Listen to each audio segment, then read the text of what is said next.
Well, good afternoon, Track Gang.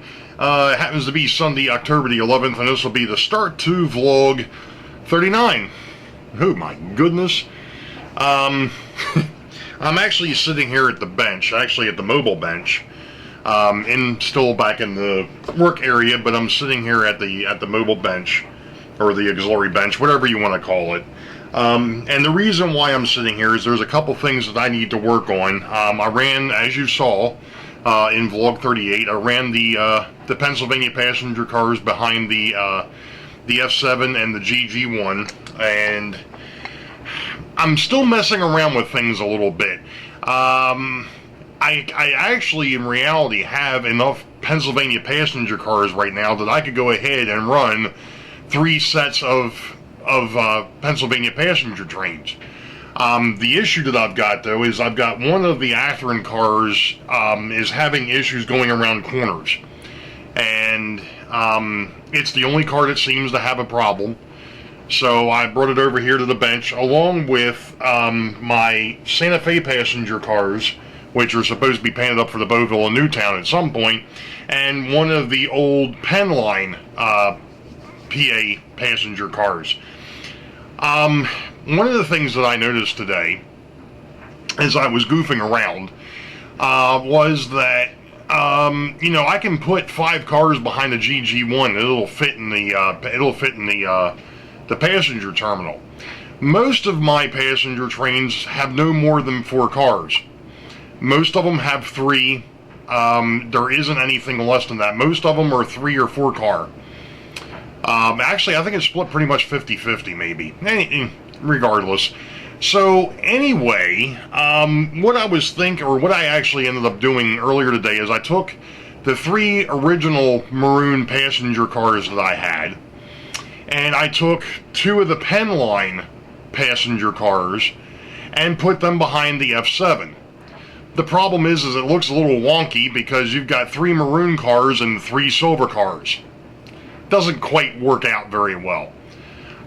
So what I did also is I've noticed that those Penn Line passenger cars were lit, and that didn't seem right with 2 lit cars and 3 unlit cars. So I actually ended up swapping frames, and I ended up putting the lit frames into what will be the Boeville and Newtown passenger cars, and I took the unlit frames and put them underneath the Pennsylvania cars. That sounds like an awful lot of work, but it was real easy to do. It was wham bam, thank you ma'am, it was done. But in the process of doing that, I realized that the interior cellophane that Penn Line and Tyco and a lot of others used over the years, when I went to put the one passenger car back together, the cellophane slipped and it's not in position anymore. So that's one of the reasons why it's sitting over here at the bench. So what we're going to do this afternoon is we're actually going to work on getting these passenger cars straightened out. And I'm sorry if I kicked the tripod, because the tripod is right underneath of this bench.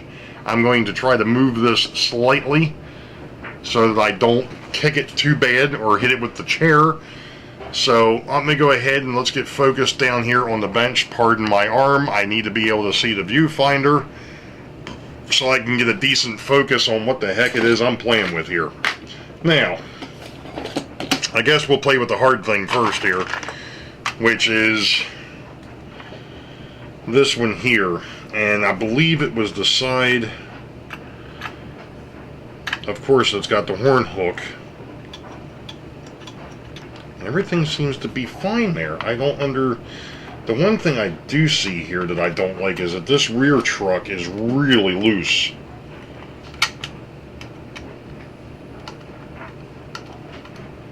I mean, they're not supposed to be so tight that they won't turn, but they also shouldn't be so loose to where they really wobble.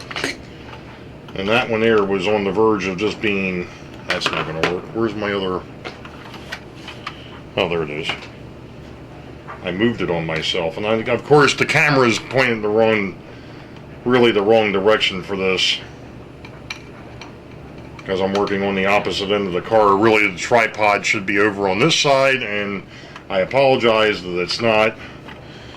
But going back to this, why? I really don't see any issue. Yes, I do see an issue. Aha! I do see a problem here. Why is that? Ah, there we go. Maybe that was the problem. What I just noticed is that the end of this car was actually sitting like this, which meant that the truck was probably, or the coupler was probably dragging across it, causing issues. So we'll put him back on the layout and we'll see what we get. Let's go over here to something a little bit more challenging. Well, that should have been more of a challenge than what it was, but and there we go. Okay. Alright, so here we have the interior plastics, and I think this one probably belongs on that side.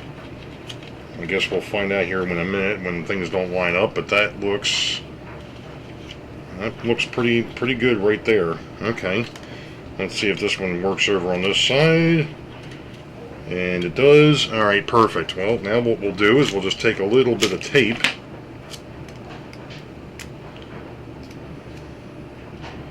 and all I'm going to do is just lay this tape in here in spots where it won't be seen. Not that it matters, because like I said, now as you can tell, this here is a unlit Penn Line car. So it really doesn't matter if I put tape in here or not. The tape's really just there to make sure that the cellophane that's inside of here doesn't move or come loose as you're reassembling the car, which is really what the problem was. I went to put this back together earlier, and it just, after I put the frame on it, the cellophane was laying inside of the car. It's like, yeah, that's not going to work. Alright, so now the only thing we have to do is just get these little tabs back into place. And this is so much easier when you've actually got light, because I was having a heck of a time when it was on the way out because I couldn't see it. Alright, perfect. Now, I think it was Frank from Frank Steeler fan that was mentioning about the metal trucks. Yes, these are metal trucks as well, and these have actually got metal wheels because these can be lit, and they've actually got an isolator on the edge of the wheel. I don't know if that's actually going to show up on camera or not, but you see that white nylon sitting in there, that is the isolated side, and of course the other side is not isolated.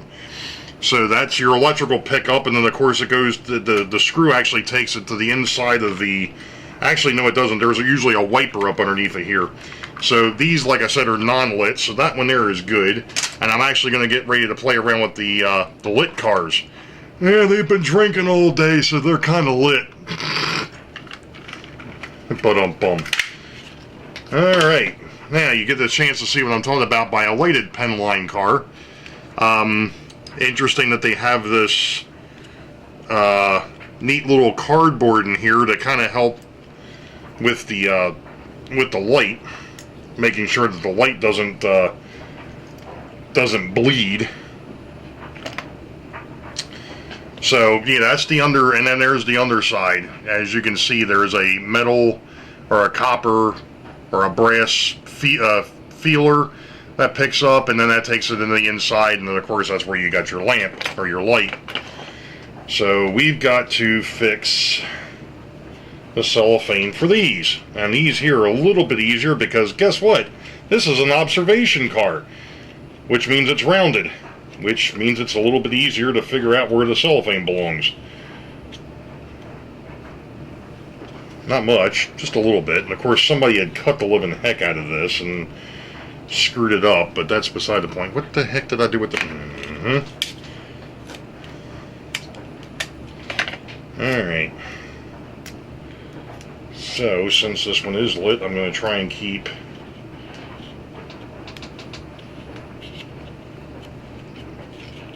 the the tape as low as I possibly can in here.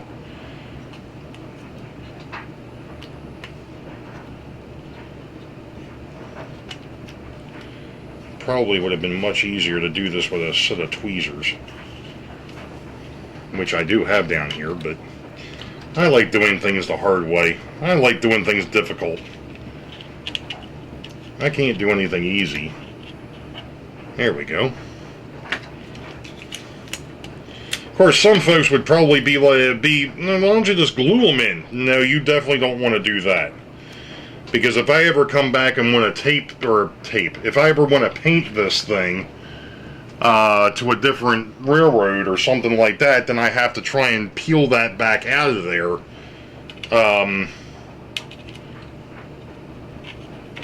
You know, the cellophane back out of there, and sometimes it doesn't take kindly to being manipulated like that.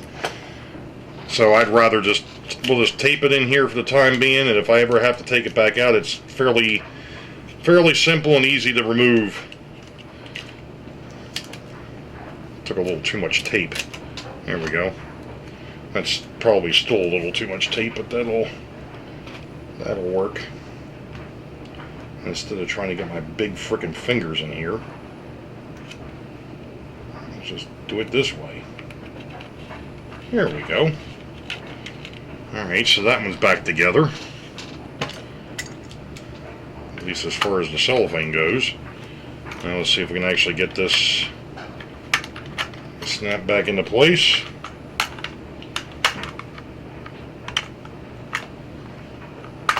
There we go. Alright.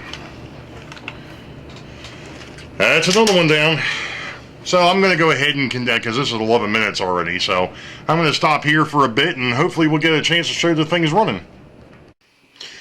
Alright folks, so here's a locomotive that you probably don't see me mess with too much, and there's a reason. This is an old, well not an old, well I guess it is old. It's an older Mantua collectible. This is a 462. It is painted up for the Crescent Limited. And as you can see, for once, I'm actually wearing, one of the reasons why I'm wearing gloves with this particular locomotive is because of what it is. And of course, I forgot to bring my glasses in here so I can see what the heck I'm doing. But that's okay, so we'll just put on the visor. This locomotive, for some stupid reason, is not running correctly. And I'm not 100% sure why. And I have never really taken and dug into this. And I'm really debating whether I really want to.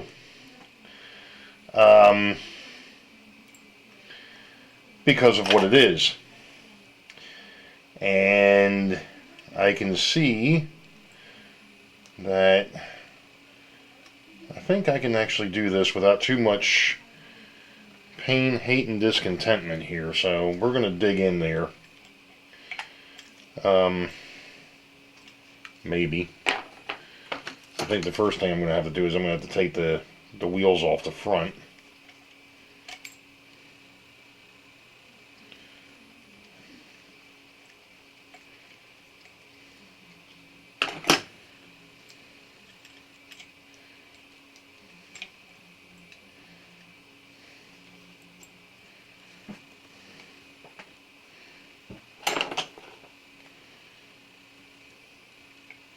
Oh, now that was not nice.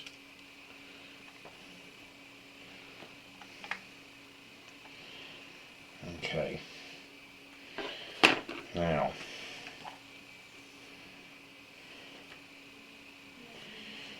Okay, it looks like that'll all come.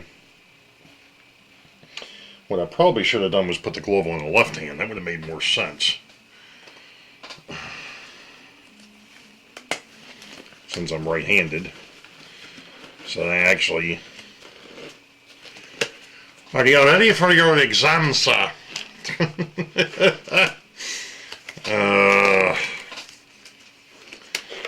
Alright. Okay.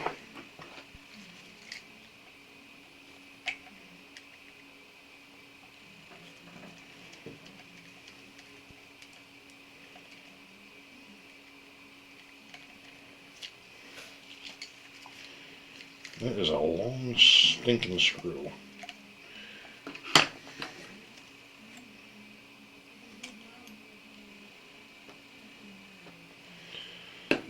Alright. Now it looks like I gotta take these two screws back here.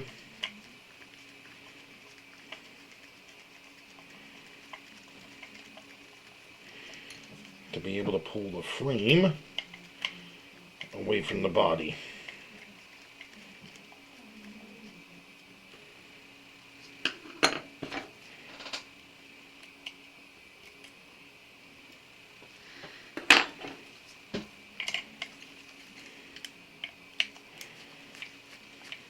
Now, to be honest, I don't run this particular locomotive or its cousin from the Baltimore and Ohio really at all.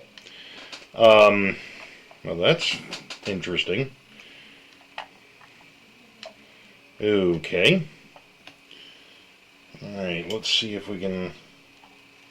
And it's not loose. Are you serious?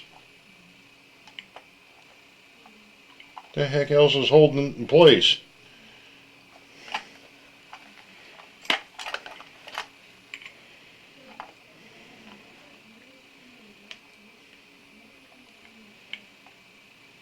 Shouldn't be anything holding it in place.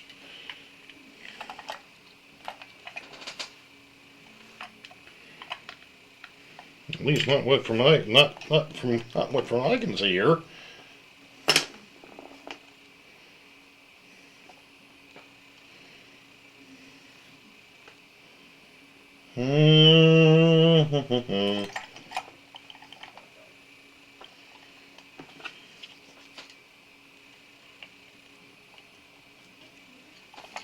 Doesn't feel like there's anything there.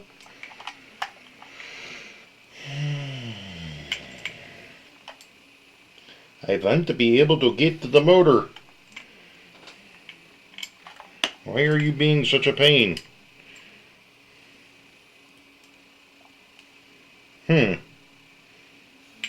Interesting.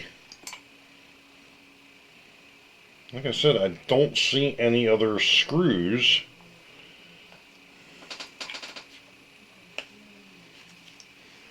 That would indicate how the heck you get into the motor.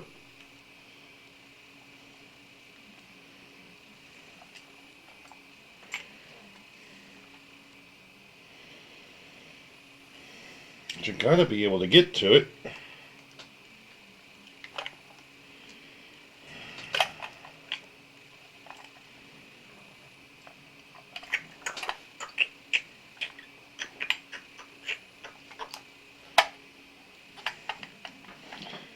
Very, very, very, very fascinating, to be sure, that there's no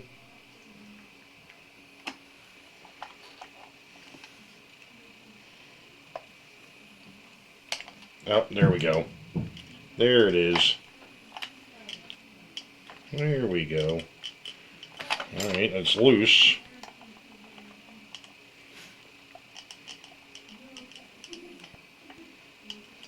Maybe I do have to take that one too.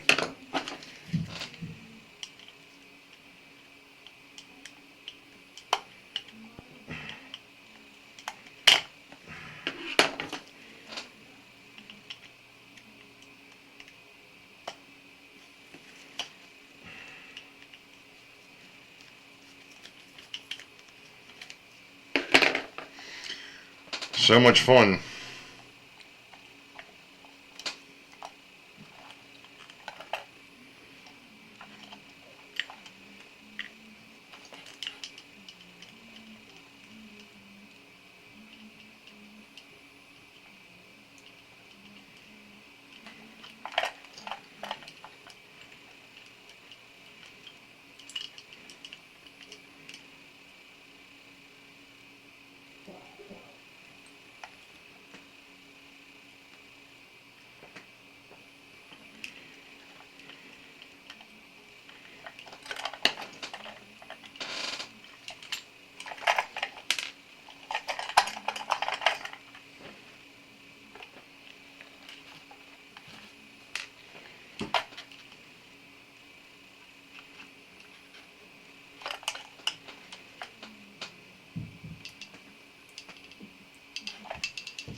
They glued it.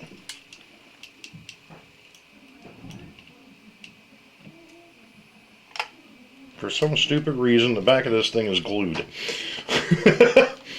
Okay, whatever. Alright, and I can't see a stinking thing in here.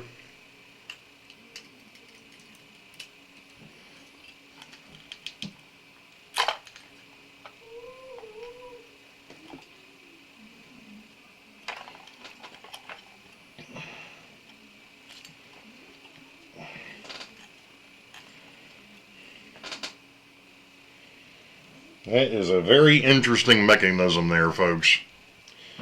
I don't think I've ever seen anything quite like that before. That motor is completely enclosed. Interesting. Now,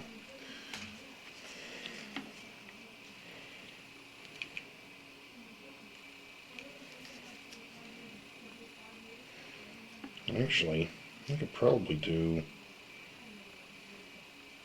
maybe, nope, not like that.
Alright, so that's definitely the screw that's got to come out, or and holds the sled. There we go.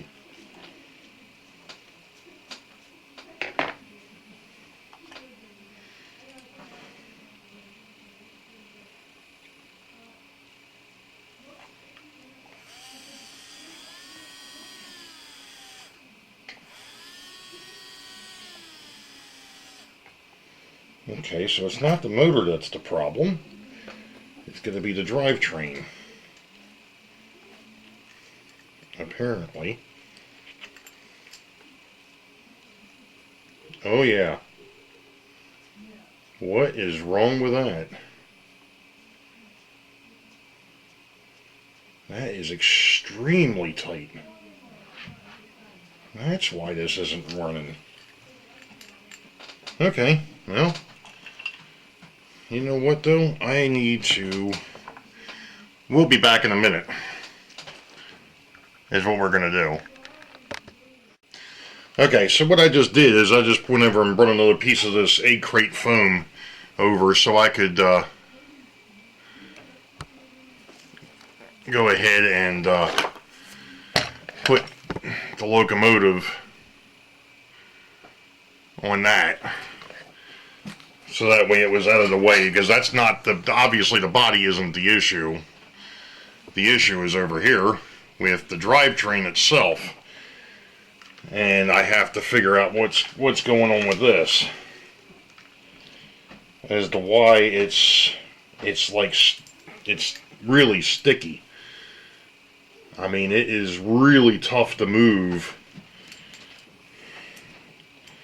the wheels with nothing attached, so there's obviously some sort of an issue inside of the drivetrain here. So let's go ahead and take out a few more screws,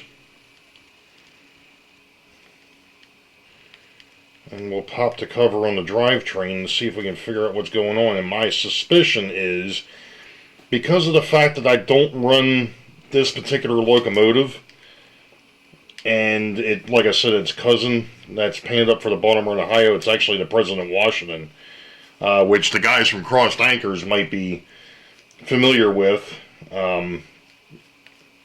maybe.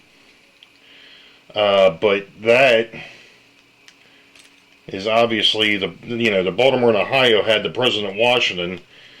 They also had the President Adams and a couple other named locomotives that ran named trains back in the day.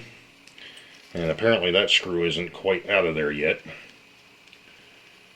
Alright. There we go. Oh, yeah. No kidding. What the heck is that?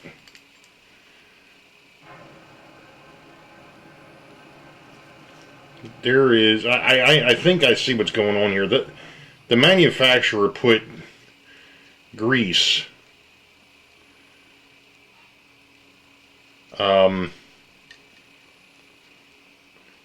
inside these little brass pockets that hold the that are holding the axles. I don't know if that's going to show up or not, but there you go. And that has apparently caked. Oops, sorry, I just kicked a tripod. That has apparently caked, which is not good. So what I'm going to attempt here is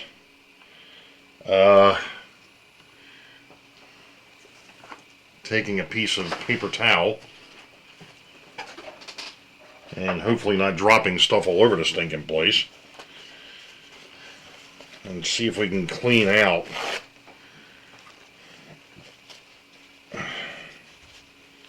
these little brass stinkers in here.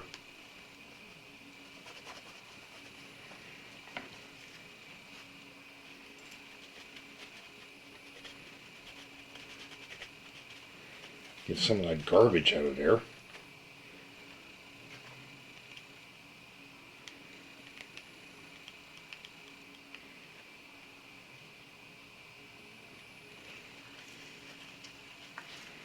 Yeah, I'd say that was probably part of the problem.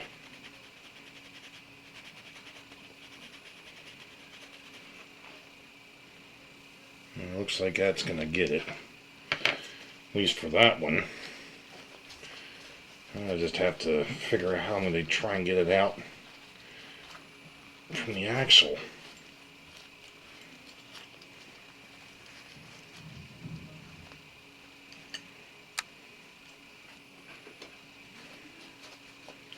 It's on the side of the daggone, on the inside of this wheel too.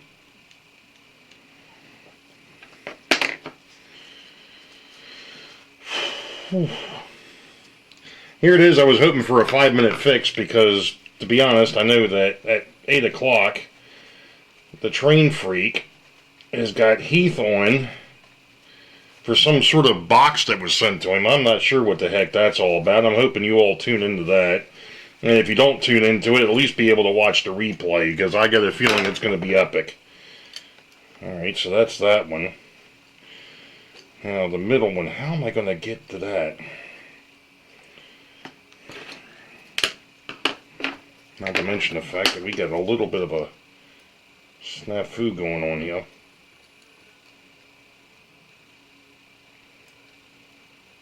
Okay.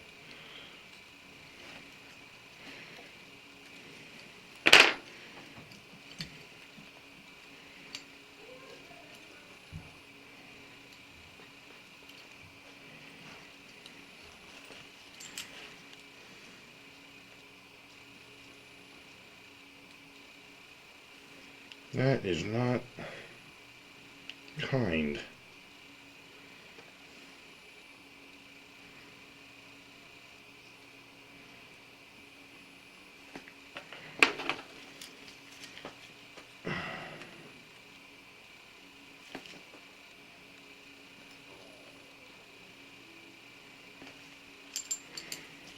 And if you're wondering what I'm doing here, is the center driver here is not sitting where it's supposed to, and I'm not sure.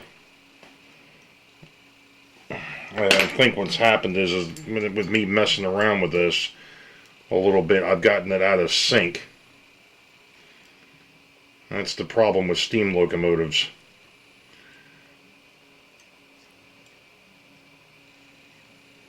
You got to make sure that the drivers and all stay in sync, and I think I may have actually just gotten it.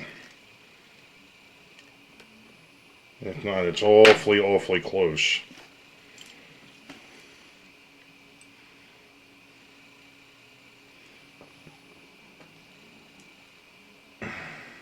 Maybe not. Here we go. Alright. Note to self, do not spin it anymore.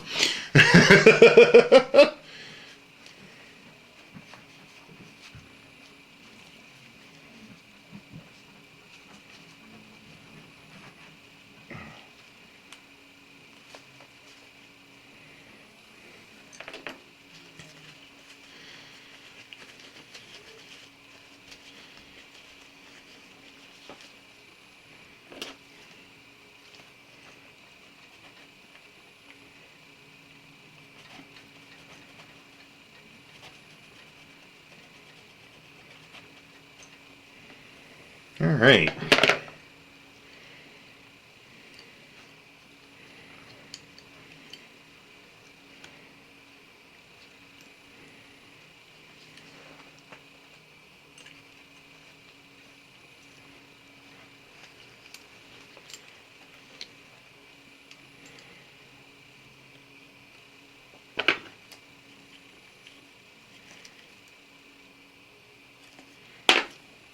Okay, I think we might be somewhat back in business here. Alright, I'm going to go ahead and mess with this a little bit more and we'll be back. Okay, so what I ended up having to do is I actually ended up having to go in and clean it up a little bit more, but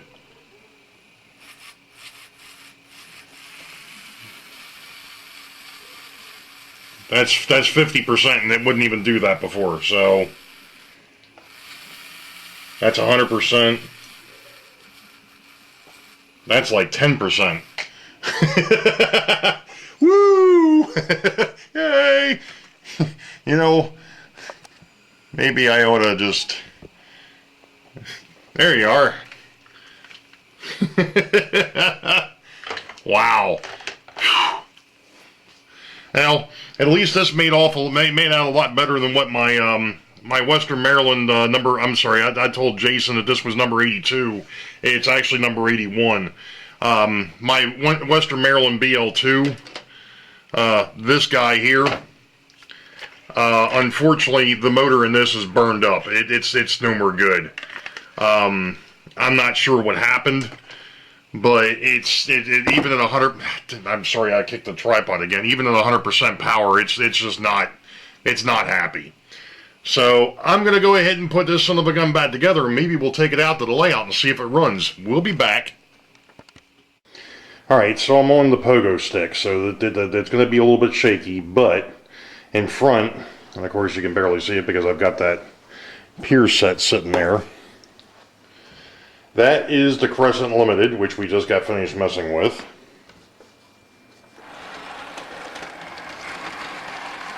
And these are both old die-cast Mantua locomotives, and this is the President Washington. This is the one I was telling you about when we were back there working. Sorry, the camera's moving a lot, but I need to...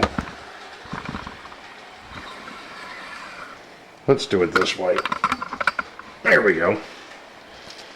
So I'm going to go ahead and get him started.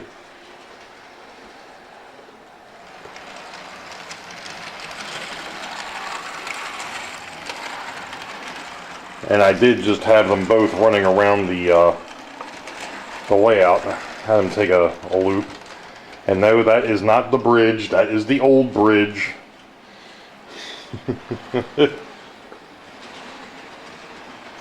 I think the President Washington is starting out with the same issues that the Crescent just had. And I think I'm going to have to put him on the bench. But that's okay. So we're on the back side now, and there's the Crescent.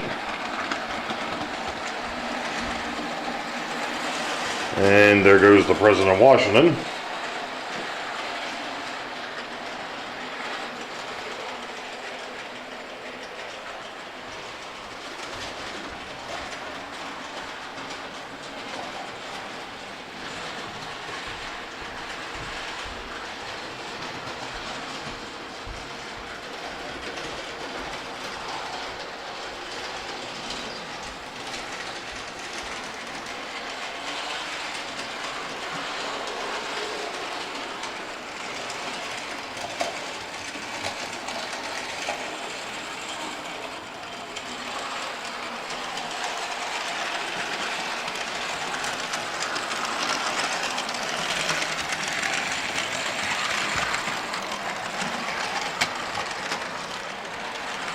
And there's the Crescent. So we're going to go ahead and stop them here, because like I said, I don't like to run these. Sorry for the arm. I need to back this off. Ugh. Yeah, not that way. So, see if I can do this without hitting the ceiling. Anyway, so, hey, Steam Train Sunday. One more time. So there's the President Washington, the Crescent Limited. So you got to see a different repair on one of the steam locomotives. So with that being said, I think this video is already too long. So you all know the deal. Wait for the highball. Green tracks ahead. We'll catch you all next time. Be safe. God bless. See ya.